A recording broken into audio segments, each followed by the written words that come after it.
خداوند کے زندہ اور پاک کلام میں سے تواریخ کی پہلی کتاب اس کا 13واں باب۔ اور داؤد نے ان سرداروں سے جو ہزار ہزار اور سو سو پر تھے، یعنی ہر ایک سر لشکر سے صلاح لی۔ اور داؤد نے اسرائیل کی ساری جماعت سے کہا کہ اگر تم کو اچھا لگے اور خداوند ہمارے خدا کی مرضی ہو تو آؤ، ہم ہر جگہ اسرائیل کے سارے ملک میں اپنے باقی بھائیوں کو، جن کے ساتھ کاہن اور لاوی بھی اپنے نواحی دار شہروں میں رہتے ہیں، کہلا بھیجیں تاکہ وہ ہمارے پاس جمع ہوں، اور ہم اپنے خدا کا صندوق پھر اپنے پاس لے آئیں، کیونکہ ہم ساؤل کے ایام میں اس کے طالب نہ ہوئے۔ تب ساری جماعت بول اٹھی کہ ہم ایسا ہی کریں گے، کیونکہ یہ بات سب لوگوں کی نگاہ میں ٹھیک تھی۔ تب داؤد نے مصر کی ندی سیہور سے حمات کے مدخل تک کے سارے اسرائیل کو جمع کیا تاکہ خدا کے صندوق کو کریت یاریم سے لے آئیں۔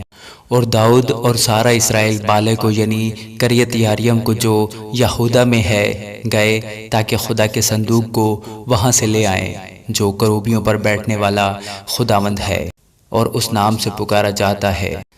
اور وہ خدا کے صندوق کو ایک نئی گاڑی پر رکھ کر امیداب کے گھر سے باہر نکال لائے، اور عزا اور اخیو گاڑی کو ہانک رہے تھے۔ اور داؤد اور سارا اسرائیل خدا کے آگے بڑے زور سے گیت گاتے اور بربط اور ستار اور دف اور جھانج اور ترہی بجاتے چلے آئے تھے۔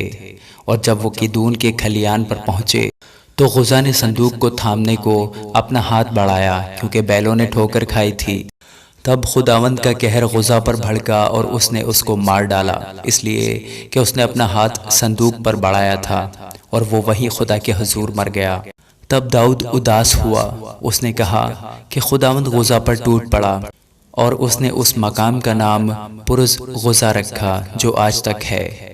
اور داؤد اس دن خدا سے ڈر گیا اور کہنے لگا کہ میں خدا کے صندوق کو اپنے ہاں کیوں کر لاؤں؟ سو داؤد صندوق کو اپنے ہاں داؤد کے شہر میں نہ لایا، بلکہ اسے باہر ہی باہر جاتی عبید ادوم کے گھر میں لے گیا۔ سو خدا کا صندوق عبید ادوم کے گھرانے کے ساتھ اس کے گھر میں 3 مہینے تک رہا، اور خداوند نے عبید ادوم کے گھر اور اس کی سب چیزوں کو برکت دی۔